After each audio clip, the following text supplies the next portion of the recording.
Hi, I'm Nisha DeGaring, host of Good Things Utah, and I've been a longtime supporter of Todd's Belief Cast. I hope you find inspiration in the courageous stories shared by the amazing people Todd features on his show. The guests serve as shoulders for us to stand on, allowing us to see a little further and cultivate belief in oneself. Remember, you have the dignity and power to change. I encourage you to keep striving and believing in yourself. Enjoy today's podcast. Welcome back, everybody. This is Todd Sylvester with the Todd Inspires Belief Cast. Thank you once again for tuning in. As always, I can't thank you guys enough for believing in me and believing in this message that we share weekly. You guys have been fantastic in the way you share it with other people, and we're getting the word out. It's just amazing to me. So thank you. I don't take any credit other than it's, that I'm bringing these amazing people on my show. Today's going to be no different. But before we get to my guest, I got to give a shout out to our sponsors. We have Elevate Wellness Aesthetics, Maury Nutrition, Thread Wallets, and Wasatch Recovery. They've been a supporter. All of them have been supporters for a long time now. Thank you for believing me as well. The music you heard at the beginning and at the end of the podcast is by my good friend Paul Cardall. He's an award-winning pianist, and most of you probably know who he is. He's amazing. And so thank you, Paul, for letting us use your beautiful music. It really brings a great tone and feeling for these podcasts. And today we're joined by Tews. Paris, thanks for being here. Thank you so much for having me. I'm really honored to be here. Yeah. You have such incredible guests, and I feel so lucky that I get to be in the lineup. So thank you. Yeah, absolutely. No, I feel honored. I've had your mom on. I've had your brother on. And, I think the world of your family. Especially your mom, because I think I know her best. But, we were just talking about this before we went live is, she's a go-getter. She absolutely is. And she does, and she raises go-getters. She does. And that's, but I do respect, just the way you guys carry yourselves and the way you do things. And you have your own beautiful family. And I want to give a little background on Paris. She went to BYU, but you left BYU to pursue a career in photography, which you're really good at, and it's taking you around the world. I think you have a blog around it. Yeah, is that correct? It's mostly just Instagram a little bit. But okay. Yeah. Okay. I documented our travels there. And yeah. So you're very passionate about that. You're the co-host of your own podcast called Kindred Conversations, and you help women find joy in early motherhood. And you know that because you have 3 of your own children. I do. You have a newborn. Well, 5 months. That's a newborn to me, right? Yeah. Yeah. And, but yeah, you're a very passionate person. You love being kind to people. I think that's a way to say that. Is that accurate? Thank you. It's definitely something that's very important to me. Yeah. And you'll appreciate this. My podcast, Kindred Conversations, is actually named after my mom. Her last name is Kindred. Her maiden name is Kindred. Are you serious? Yeah. So that was a little nod to her and her family. And you're absolutely right. She definitely raised me and all of my siblings in a way that, she really taught us habits and even everything you talk about on your podcast, establishing good habits that can help you, be positive and feel inspired. And that was really part of my mom's parenting, and it has affected all of us, as you can tell, and as you've learned, I'm sure, from interviewing Easton and my mom. Absolutely. Yeah. I'm really blown away. And again, you guys have had your struggles and battles, and that's also very, hard to hear those things sometimes, but the way you guys carried yourself through those tough times has been really inspiring to me and my listeners. And, I have a lot of young listeners, and most of them are female. So your message today, Paris, is going to be so good. And I'm so excited to hear, just your story. And where I'd like to start is maybe tell us a little bit about your childhood, maybe a little bit about growing up, and just we'll kind of take it from there. Okay, sounds great. Yeah. So I am the oldest in my family. My dad's a doctor, so I was a med school child. Yeah. And so the first 10 years of my life, we were just moving around. I think by the time I was 20, I'd moved 20 times. Wow. And it's just, we bounced around quite a bit. And so I grew up in Texas, Oklahoma, San Diego, and then Colorado, and then eventually by the time I was in middle school, we moved houses and towns a little bit, but we were in Colorado from middle school on for me. But I think that definitely defined my life a little bit because, and honestly, in a very positive way, I'm grateful that my parents had the confidence in me that I could do that because I could. Yeah. And, it taught me to make friends wherever I go and feel confident. And then when I was in Colorado, actually, I met my husband, and I was 13 when I met him, and we were just friends for a while. But then I went to BYU, and I loved studying there. I married my husband shortly after, and I did 2.5 years at BYU. Really thoroughly enjoyed my education and my experience there. Yeah. And then left to pursue photography, like you mentioned. Yeah. And I mostly did weddings because I just wanted to be really good at one thing.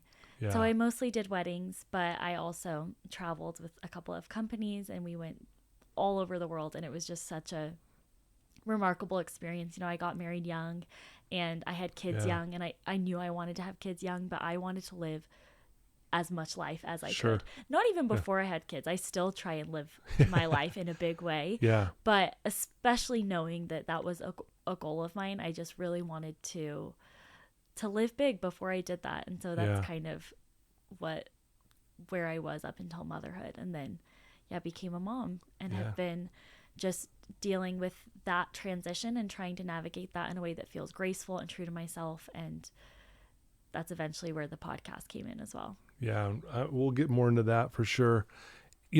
Moving around, you said it was actually pretty good for you. And, because I often hear, man, it was so challenging because, I've got this group of friends. I'm feeling comfortable, and all of a sudden now we got to move again.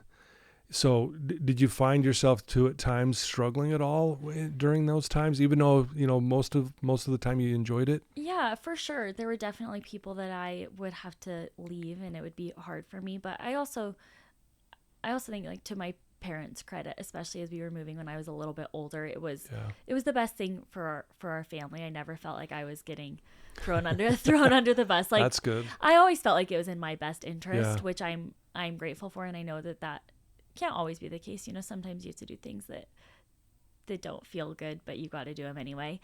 But there were definitely difficulties that came with that. I mean, just readjusting and trying to find my footing. It was tricky, but like I said, I feel like life skills came from that. And actually, interestingly enough, my husband actually has moved several times as well. As a child, and then now as adults, we're like, okay, we want to put some roots down, but it definitely has impacted who we are. Right.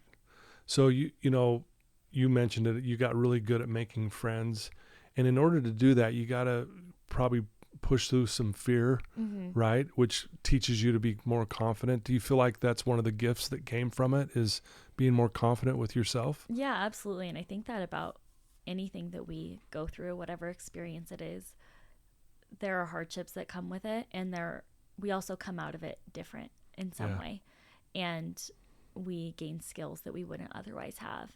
And that's one that I can look at really clearly and say, like, I know how to connect with almost anyone. I can connect with people that I don't know very well. And my parents always taught to, you ask people questions about themselves. You get to know them. You make people around you feel loved. And that's how you make friends. You don't make friends by trying to get people to be interested in you. You make friends by being truly interested in the people around you. Yeah. And so because of that, I made friends with people that I didn't know very well, and am able to connect with people more easily. Yeah.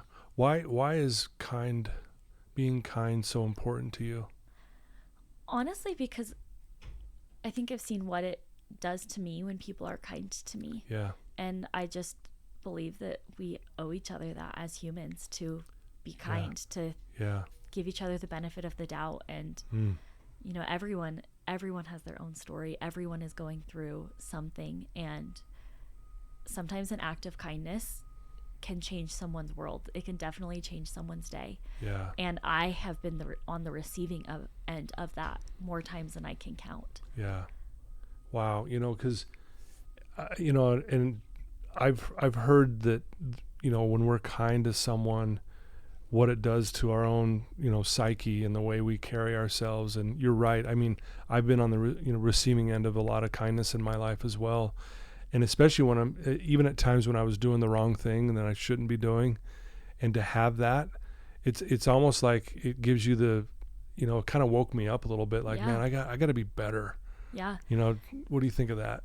No, I absolutely agree. And I'm just thinking becoming a mom has been such a testament of that to me. Yeah. Because my oldest just barely turned 5, and everywhere I go, I honestly need help. It's just, my kids are a handful. Sure. And I really can't do it on my own. It makes me think. I was at the store the other day, and I only had 2 of my kids at the time, actually, but I had my 4-month-old and my barely 2-year-old. I don't even know if she was quite 2 yet. But so I had these two babies, really, and my 2-year-old threw a little tantrum in the store, and I didn't have a stroller at the time, so I'm trying to carry my daughter that's just going like she's like noodling her body, so I'm trying to pick her up. My other baby's crying, and I'm like trying to get them to the register, and this woman comes up to me and she's like, "Can I help you? And she was so warm and so kind. She's like, can I hold your daughter?" And my daughter that was throwing the tantrum just went to her immediately. Really? And she held her, and she went to the checkout with me, and then she walked her to my car with me and put her in my car seat. And for a second, I was kind of like, oh, this is so embarrassing. Yeah. And I just, I just dropped. I'm like, you know what? I don't need my pride. That was so kind. Yeah. That was so kind. And it made me feel so connected to her. And you're a parent yourself, and it's so cool knowing we share this experience. Right. And everyone that has a kid knows what it's like to love those kids, and to know what it's like to, have to humble yourself and ask for help. Big time. And that has been such a cool thing about becoming a parent, is needing the people around me and accepting that help and being able to experience the kindness of strangers like I never have before, because people are so not always, but I find that if you look for it, people are so kind to mothers, and they are so quick to offer help, and it's been a privilege to get to experience that. Yeah. I would remember when my kids were younger, my wife would go on like maybe a little girls trip with her her sisters and stuff, and I'd have the kids for the weekend, and then it'd be like, I can't do this. 4 kids, how do I handle this? And people would always pitch in, and those type of things was always great and well needed in the moment. You know. Yeah, absolutely. So, what were you like as a child? Were you, you're a pretty confident person. You carry yourself well, in my opinion. And you're welcome. Were you always like that as a younger kid? Did you ever struggle with self-esteem issues or things like that most of us go through, Yeah, there were definitely moments, but and credit to my parents again, I really do think that I was raised to believe that I am just inherently enough, and hopefully I'm raising my kids that way as well. And of course I struggled with self-esteem like any teenager and things like that, but ultimately, I was raised to believe that I am just worthy just because I'm a human, and because everyone is inherent. And you know what? I think too, when you believe that about yourself, you believe that about other people as well. Totally. And so I am worthy of good things, and so are you, and so is everybody. And I really, really, truly believe that at my core. What a gift for you to be taught that. Yeah. And it chokes me up because, I work with clients every day, and the number one reason why they're struggling is because they believe they're not good enough. Like, they truly, to their core, absolutely believe it, and it plays out in every area of their life. And it's nothing that I have done. It is nothing. It's nothing about where I come from that makes me good enough. I am good enough because I am, and because I inherently am, and because everyone inherently is, and it doesn't make anyone better than anyone. We are just all trying. We're all doing our best, and it is something that I wish that I could tell everyone. And it's something that is so important to me about my podcast is, moms listening, and moms we're messing up, and we're not doing things perfectly, and we're not good because of anything that we're doing, but it's just because of who we are. And I love what you said. When we believe that in ourselves, it's easy for us to then see it in others. Yeah. Yeah. It's not unique. It's not unique to me. Yeah. It's everyone. Yeah. I really do believe that's the number one reason why people are struggling in this world. It comes down to that belief, I'm just not good enough. And that breaks it breaks my heart. Phrase, it breaks my heart. Yeah. It breaks my heart because I just hope anyone listening to this, like, if that is one thing you take away, you are good enough. You don't need to do anything to be good enough. You just are. Yeah. I love that. Thanks for sharing that. That's powerful. Thanks for asking. Yeah. And I know, and again, shout out to your parents who obviously understand this as well. Yeah. Because I know that, with them, but for them to teach their kids that, I mean, and again, anyone listening to this, I mean, I think I'd love to hear your thoughts on this too, Paris, that knowing who you are plays a part in that. And I would love to hear your thoughts on that, because I think one of the biggest things also that I like to help teach my clients is have them answer the question, who are you? Yeah. What do you think of that? Yeah. I hope it's all right. I say, Please. I believe I'm a daughter of God. Absolutely. And I believe that everyone around me is a child of God. And, I believe that we are loved by parents in heaven that love us. Mm-hmm. And I really feel that. And I believe that with that, there is an innate goodness in everyone. Yeah. There's innate goodness in my kids when they're throwing tantrums, and there's innate goodness in people when they're giving me side eye, even when people aren't being kind to us, like, I do believe that we can give each other the benefit of the doubt and believe that we are innately good. Yeah. So if I was to ask you this question, who are you, other than you're a child of God? Yeah. Well, let's say it this way. What are the characteristics of the God you worship? Oh, that's a great question. I believe in a God who is loving and who loves us. And, I believe in a God who, because I am his child, I believe that he has expectations of me. Mm-hmm. And, I think that's a delicate balance, because I do believe that I'm innately worthy, and we are all innately worthy. And because we are children of God, like, he expects things of us, and he wants the best for us. And, I think becoming a parent, I've seen that more than ever. I believe that more now than ever. Right. My kids, I will love them no matter what. Like, there is nothing they could do that would make me not love them so much. For sure. But I also really want the best for them, and I want them to be happy, and I want them to be fulfilled. And I believe that God expects things of me too, because he wants the best for me. So he wants me to have these healthy habits. And, when I don't have them, it doesn't make him love me less, and it doesn't make me less worthy, but it does impact my life and what I'm able to get out of my experience here on earth. And so that ties into it as well. That's beautifully said. You think of all three of your children. What are some of the qualities you see in your children just by observing them? Like, what are some of the characteristics they have? That's a great question.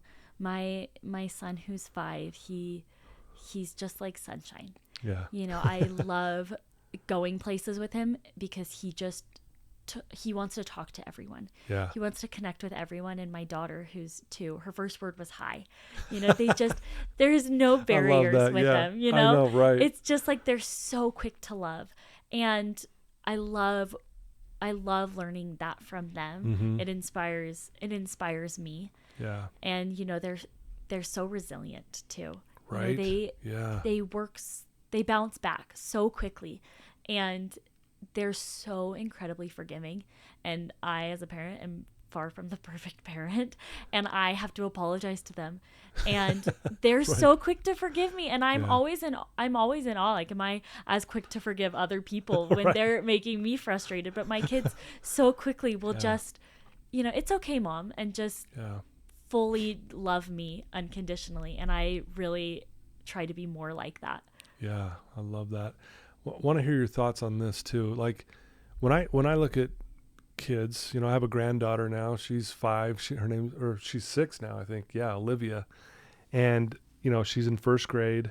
And then I have a grandson. He's 2, and I look at their characteristics, and I look at them, and they've got love, and they've got forgiveness, like you were just Yeah. saying. They've got understanding. They're brave. They're tenacious. They're outgoing. And I think those same characteristics that make up them are the exact same way I could describe God. Yeah. God is loving, understanding, courageous, forgiving. I really love that. I mean, and it's like, almost like, well, where did the kids get those characteristics? Yeah. Like it's like in their DNA. They came that way. Right? Yeah. And that's why I love what you said even earlier when you said, I'm good enough because I am. Yeah. I am here, therefore I'm good enough. Yeah. And talking about confidence, kids come confident. Right. They come confident. Right. And that self-consciousness is something that we learn from the world. That is not something. That's so true. Isn't that interesting to see? Yeah. Wow. So,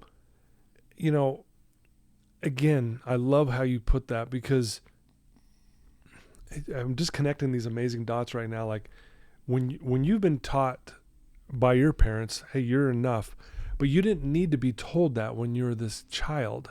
You just knew it inherently. That's how you carried yourself. Yeah. You see it in your own children. But, you're right. The world comes into play at times in our lives, and we start maybe doubting ourselves and telling ourselves a different story, and maybe even going, I'm just not good enough because I messed up here and I didn't do this or whatever.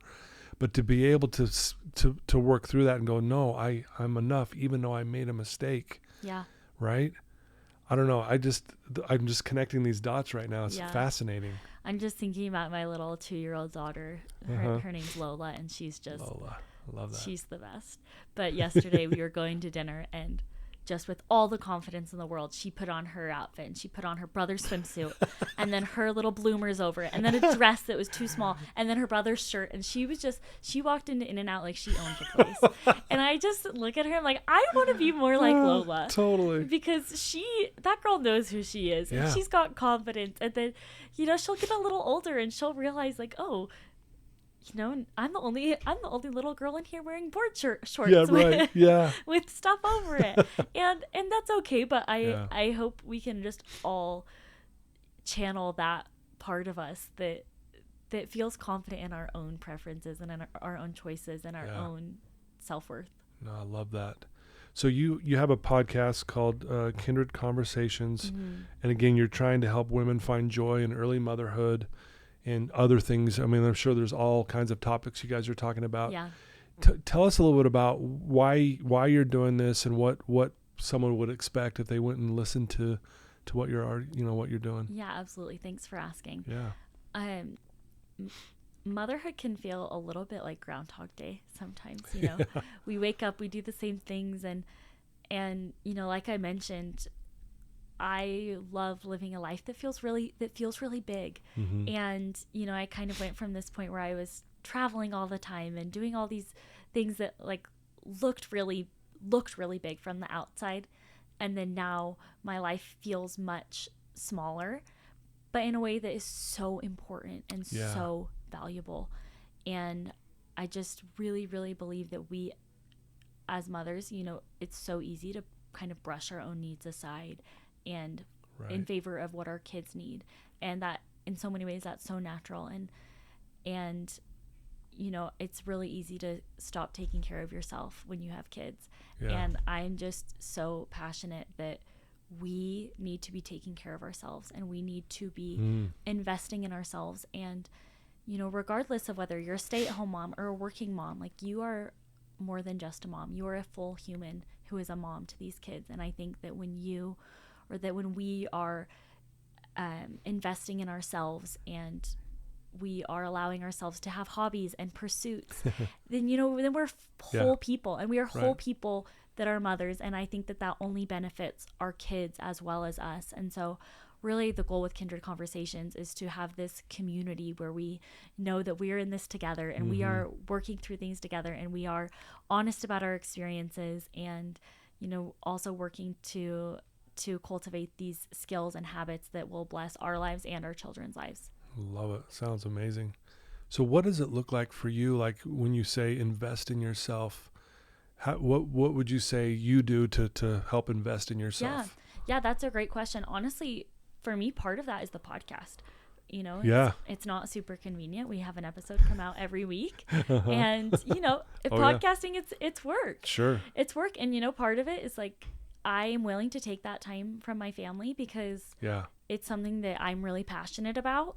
And it's not convenient for my family, but I'm passionate about it. And I'm glad that my kids can see me working on something that I care about and that brings value to my life. And, I like when it warms up, I like to go play pickleball with my friends or have a girls' night. And sometimes that can be hard for my kids to see, but ultimately I want, especially my daughters, I want them to know like my mom is happy. My mom loves her life and she loves being my mom. And I think that that's really important for our kids to see. Boy, you said that beautifully. Like your mom is happy and she showed you I'm happy. Yeah. Like it's almost like it's okay to be happy. Yeah, right? Absolutely. And to be happy, we gotta be taking care of ourselves, and we gotta be putting in that work, because we can't just passively sit back and like, oh, I hope I like being a mom. I hope this goes well. I want to be taking care of my body, and I want to be going on walks and enjoying the sunshine and cultivating friendships. That being a mom is one humongous part of what makes my life rich. But at the end of the day, like it's one part. And the biggest part, it is the biggest part. It's the most important thing to me, but it is only, that part of my life is only blessed and enriched when I am not neglecting the other parts of me as well. Right. Well, I've heard it said that you can't lift someone to higher ground unless you're standing there yourself. Absolutely. So if we don't take care of ourselves, we're going to burn out. We're going to get exhausted. Absolutely. And as parents, I think we're the most susceptible to that. Right. So I love that you do those things and you realize how important that is. And I know that sounds so simple, but showing my kids I'm happy. Yeah. Like, I think it's like, hello. Yeah. Right. No. But I think sometimes we don't do that. Yeah. That was something, and we talk about this in our podcast a lot. Like I want to enjoy motherhood. I want to enjoy it. And I don't want to just be like, all right, I'm just going to sacrifice myself to motherhood for the next few years and just like kind of grit my teeth and get through it. And there are definitely days like that, of course. But at the end of the day, like I want to love this experience. And like you said, I want my kids to see me loving being their mom. Right on. I love it. So I know you're a woman of faith, and that means a lot to you as well. Yeah. Talk a little bit about that, and why is that so important to you? Honestly, a huge part of it is, like I said, just knowing that I am a child of God, and that everyone around me is a child of God. And honestly, too, just knowing that I'm never alone. That's a core belief for me. And I believe I have a Savior, and that He knows how I feel, and knowing that I can have peace no matter the circumstances. That's a really big deal for me. My father-in-law passed away just a few months ago, actually right after my daughter was born. I'm sorry to hear that. Thank you. And it was just this really interesting mix of emotions, because especially my husband, he's really, really grieving, and our baby was 10 days old. So we have this brand new baby, and we've lost my husband's dad, and just kind of realizing that it can all coexist. And I believe that I have a Savior, that because of Him, I can feel peace. Even when things are hard. It's never, no matter what happens, life is never hopeless, because I believe that because of Him, all will be made right. And that peace just brings me so much contentment. Wow. Yeah, those are tough times, but yet, I mean, you hear you have this blessing of the newborn, and then you guys lose someone who's really close to you. But maybe a better way of saying that is you didn't lose anyone, because you're going to see him again. Is that accurate? Yeah, that is absolutely what I believe, and having that belief is something that just brings me so much peace. Yeah, because I believe in that too, honestly, and I can't prove it to anybody. But I mean, I hope I get to see everyone again. I hope because it makes more sense to me. And that does bring me some peace as well. So I'm glad that you see it that way. And I do respect that you're, you know, you wear your faith on your sleeve, and I think that's good. And I appreciate that about you and your family, you know, and I see that with all your family members. It's really cool. Thank you. Yeah, we definitely as a family have relied on our faith a lot. Yeah. I know you love helping people too, like you're a helper. And why is that important to you? And, you know, why do you think that's something we should also be, you know, mindful of? You know, I think it goes back to the kindness. You know, I need help. I need help. So whenever I am in a position to offer it, I'm happy to do so. Yeah. And especially right now, the way that I'm able to do that, the ways that I'm able to do that, they're small. You know, I'm not at a point where I can go on like a big humanitarian trip and be away from my family for a couple of weeks and do it. So the ways that I have to help right now are small. They're small and they're simple, and I'm trying to find the beauty in that as well. Right. Because the ways that people help me that are small and simple make a huge difference in my life. Yeah. And it also too just comes down to loving the people around me. And I'm so blessed with just wonderful relationships. Yeah. And it's natural to want to help them and to cultivate those friendships. And a big part of that for me is, you know, I try to be a helper, but I also really try to receive help. And that's hard. Right. It's really hard to do. It's yeah. I have to humble myself, and I do. Like when people offer help, I really do try to accept it, because that really deepens relationships. It's a two-way street. You know, if I'm doing something for someone all the time, but I'm not letting them help me, that's not really a friendship. And so it has to go both ways. And so I really believe in, you know, accepting help as well. Yeah, sometimes that's hard. I don't know why it shouldn't be, but it is. Yeah, it is. It totally is. Yeah. But we, you know, I know that about you and your family. You guys are always out, you know, helping those that are struggling. And I had a client once share this with me, and my listeners will know that I share this a lot, but it really means so much to me. And I had a client share this, and I thought I want to put it to my memory because it was so profound. He said, "I tried to find myself I could not see. I tried to find my God eluded me. I tried to find my brother, I found all three." Right? And I just thought, there it is. And I think, is it fair to say, and I'd love to hear your thoughts, Paris, when we're helping someone, it's almost like that's where I feel closest to God, honestly. What do you think? No, I absolutely believe that. I've never heard that before, and I really love that. I think that is so powerful. And my, you know, again, back to my parents, I'm just going to talk about them a lot because they're wonderful. Shout out to the parents. Yep. Yeah. But that was one thing that I was taught. If you are sad, go help somebody. Go find somebody to help. Go find someone to serve. And, you know, sometimes when I'm feeling down, it's because I'm thinking about myself a little too much. Right. And so when I like look outward, I'm able to, there's no better serotonin boost than helping someone out. 100%. Yeah. Well, speaking of, like, you know, there's times when we're down, right? When you're down, Paris, who do you turn to in those moments? Yeah, that's a great question. Honestly, I'm quick to confide in a friend or my sister or my mom or my husband. I don't really bottle things up, which probably won't surprise you. Yeah, no. I'm quick to let out my emotions, and also, okay, good. You know, I will get outside in the sunshine. I'll go on a run, and not that it heals all wounds, but it definitely helps me it helps me get a little bit more perspective and see things, I think, a little bit more clearly. And not that it fixes things, but it definitely will help. No, I agree with all of that. And, you know, and you definitely speak your mind, which I think, you know, and you share your emotions, which is, you know, someone who's emotionally intelligent, to be completely honest. That's what it is. And that's what I'm trying to teach my clients all the time, emotional intelligence, because they bottled up their emotions and they won't share it. And it's so interesting becoming a parent, because now I just see the world differently. And, you know, I used to read a ton of self-help books, and now I mostly read parenting books.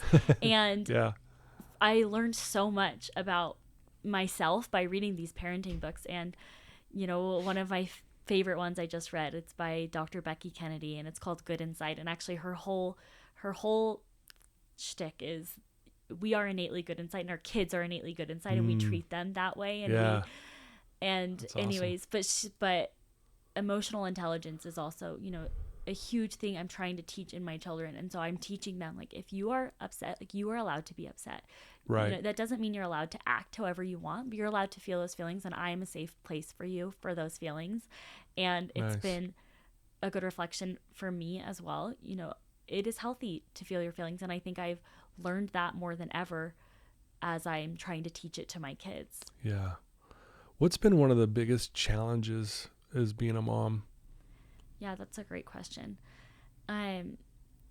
Probably one of the biggest challenges is just honestly just trying to make sure that I'm juggling so many things at once, and just constantly checking in and making sure that I am, you know, really doing it how I want to do it and not just doing it on autopilot.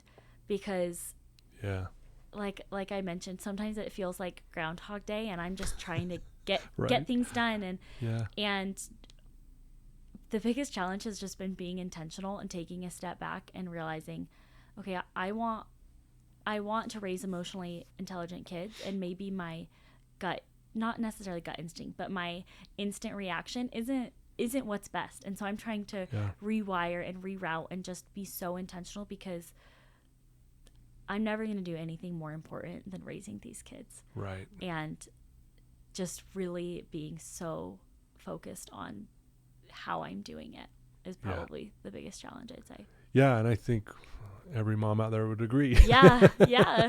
Yeah. No, it's well said. I think, you know, being a father myself, and just, you know, I look at women and think of what they go through to have, you know, through the pregnancies, and I'm like, man, we got it easy compared to you guys. But to, you know, even my own wife, watching her just nurture our children in such a way, I just would always be in awe. I'd be like, my goodness. Like, man, I hope I can contribute here. You know what? Men are great too, but women, women are special. They really are. I agree. 100%. You know, and I look at the women around me just raising their kids, and I am in awe. I'm in awe of them. I am in awe of them. And, you know, the men are great too, but nothing makes me more proud to be a woman than being a mom. Yeah. Well, thank you for sharing that. I've got, you know, I want to ask you this. You know, I'm really big about our core beliefs that we have about ourselves. Yeah. We've talked about a really positive one. You know you're enough. That's a belief system you have. Is there a belief that you've struggled with about yourself that's kind of held you back sometimes? Is there something that you find yourself, man, why am I buying into this, and I'm wrestling with this a little bit? That's a good question. And maybe there's nothing. I don't know. No, there definitely are. There are, of course, things that I've struggled with. I think that something that I've gotten a lot better at is letting go of judgment for other people. Okay. And you know, I think just the more I do believe that I've always been able to see people as, you know, as good, but you know, I think the more life experience that I get, the less that I could ever judge another person's actions. Yeah. And you know, that's something I'm always working on, but really, I would say just the older I get and the more life experiences I have, that is something that I've overcome. Is I can not even if I can't relate to someone, I really just I've lost any capacity to judge in a positive way. Sure. Because, you know, just the more life has kind of thrown at me, the more I just realize, you know, this is a really, really silly, small example, but you know, before you're a parent, you know everything about parenting, right? Oh yeah. And then you get older and you just realize I know nothing. And this is a really silly example, but I can apply it over so many different areas of my life. I used to see parents, with their kids on leashes in an airport or something, and I would be like, oh my gosh, how could they? Put them on a leash. Seriously. Yeah. And now, let me just tell you now, if I see a parent with their kid on a leash, I'm like, good for you. Yeah. Good for you. I You got get your it. kids. I totally get it. Like, you are doing what you need to do to keep your kids safe, and props to you. And Yeah. I just believe that about kind of everything now, is we are all just really doing our best. And Yeah. the more I mature, the more I really believe that. Totally. I'm a big fan of James Allen. He wrote the book he's famous for, As a Man Thinketh. Oh, yeah. And I've got his book over here. It's a really thick one. It's all of his writings in one book. But I was reading the other day, he said it so beautifully, and I'm going to try to do my best to repeat it. But he said, the saint used to be the sinner. The sinner will one day be a saint. The saint used to occupy the same place as the sinner. And it's in the chapter on sympathy and understanding that everyone's where they're at, and we shouldn't judge because we were once in that spot. Yeah. If that makes sense, right? Like, just like you even said, watching, the mom that was trying to keep her kids in line and, protecting them with, having them hooked to a leash, if you will, so that she didn't lose them. If we could understand that woman's story and why she did that, who knows? Maybe she lost one of her child. One of her child got kidnapped.